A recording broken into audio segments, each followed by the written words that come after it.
Welcome into Paul Catalina's Top 5. And I do not have a funny hello for you. Guess what? Your problem, not mine. I'm sorry, that was very angry. I'll have one for you tomorrow. But we're, of course, brought to you by TexasBeefHouse.com. Go to their website. SICK'EM10 is our promo code. Take 10% off of your order. Top 5 things ahead for ACC Commissioner Jim Phillips. Yesterday, he came out strong. He came out of fighting, which you can't accuse him of having his head in the sand anymore. Let's talk about what's ahead for him. Number 5, finding some money. He didn't mention private equity, and he certainly didn't mention it. And if he did, he wouldn't mention it with the zeal of, say, Brett Yormark, who did several times throughout interviews and press conferences at Big 12 Media Days a couple weeks ago. Jim Phillips mentioned it, or didn't mention it at all. But I do think that private equity in the ACC is a thing he's going to look into and probably has to, whether or not Florida State and Clemson are leaving anytime soon. He's got to find some money to make everybody else happy so that maybe he can keep most of the league together and keep the losses to 2 to 4 teams as opposed to what could be 8 if it gets really catastrophic for the ACC. Number 4, improving the reach of the ACC Network. There's been a lot of talk about the ACC Network and why they're not as good as the SEC Network. Now, look, you can luck into a fine bomb like the SEC clearly did. Or you can create some things that make it more interesting and promote it more. So that's on their TV partner for as long as ESPN is in, whether that's until 2027 when they can opt out, and they have to tell them in February of 2025, or that's getting them to do more, or you finding ways to make more and being better and being more compelling. But they have to improve the reach of the ACC Network, because if you want to even get close to what the SEC and Big Ten are doing, that's the key, in that the ACC Network, pretty much everybody has it, but nobody watches it. But you have to improve what's on it, make compelling programming for it that people are going to watch instead. What Paul Feinbaum brings is people who love to watch him and people who hate to watch him and everybody in between. Even if you're not a fan of the SEC, a lot of people know who Paul Feinbaum is. And they have that in spades at the SEC Network. They, do not have it at the ACC Network. Number 3, find out who's really in the foxhole. Who are the schools that are committed to your league long term? Who is really committed to you, and who are the big dogs among that? Because we know Florida State and Clemson are not committed long term.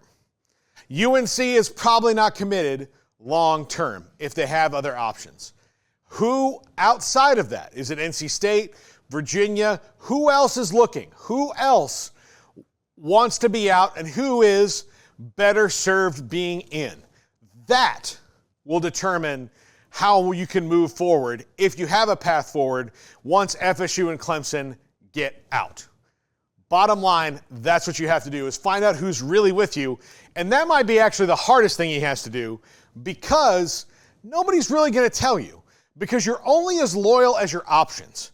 So the ones that are really going to be loyal are the ones without options, and the ones without options aren't the ones who are going to help you make a better TV deal.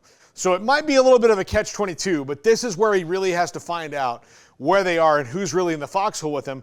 And somebody who might be in the foxhole with him that doesn't realize, the other conference commissioners might not want this problem, because if Florida State and Clemson are out in the water and there's more, then they've got to go find more money. It's a lot more work for them. They've got to try to make this work. If it's not part of their master plan and they just have to react to it, it may wind up backfiring on everybody.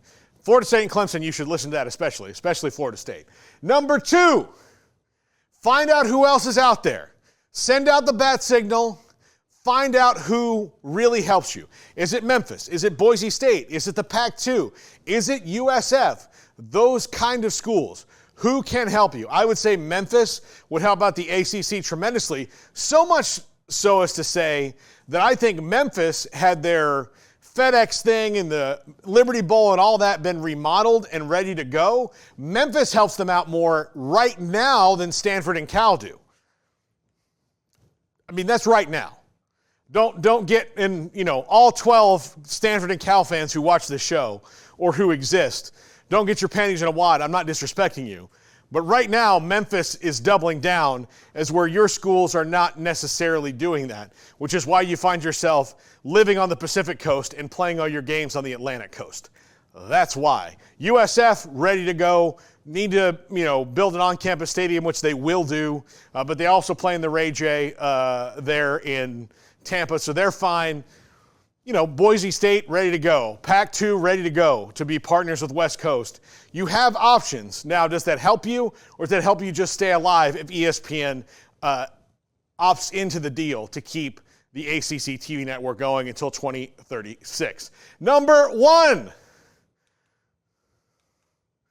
Win some lawsuits. And yeah, you might need Saul Goodman to do it. But you got to win some lawsuits. Or if you don't win, make sure the outcome is mostly acceptable. Make sure that you get almost everything you need. Not everything you want, but everything you need. Because everything you want is Florida State and Clemson to stop talking and work this out long term. That, not going to happen. Not going to happen.